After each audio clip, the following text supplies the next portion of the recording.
കോഴിക്കോട് കുറ്റ്യാടി മരുതോങ്കര പഞ്ചായത്തിൽ തെങ്ങ് വീണ് വീട് തകർന്നു. കോതോട് വണ്ണത്താൻ കൊട്ടേമൽ ഗിരീഷിന്റെ വീടാണ് തകർന്നത്. ശക്തമായ കാറ്റിലും മഴയിലും വീടിന് പുറകിലുള്ള തെങ്ങ് കടപുഴകി വീടിന് മേൽ പതിക്കുകയായിരുന്നു. രമ്യദാസാണ് ഈ വാർത്തയുടെ കൂടുതൽ വിശദാംശങ്ങളുമായി ചേരുന്നത്. രമ്യ, വീടിന് കാര്യമായ നാശനഷ്ടം തന്നെ ഉണ്ടായെന്ന് ദൃശ്യങ്ങളിൽ വ്യക്തമാണ്. നിലവിൽ കാറ്റും മഴയും ഏത് രീതിയിലാണ്, എത്രമാത്രം അപകടമാണ് സംഭവിച്ചിരിക്കുന്നത്?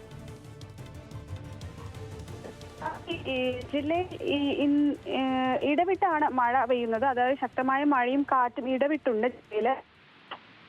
ഇന്ന് രാവിലെ ഈ കുറ്റ്യാടിയിലെ മരുതോങ്കര പഞ്ചായത്തിൽ കാതോട് വണ്ണത്താൻ കോട്ടമൽ ഗിരീഷിന്റെ വീടിന് സമീപത്ത് നിന്ന തെങ്ങ് കടപുഴകി വീടിന് മേൽ പതിച്ചത്. വീട് പൂർണ്ണമായും തന്നെ തകർന്നു. ശക്തമായ കാറ്റും മഴയും ഉണ്ടായിരുന്നു.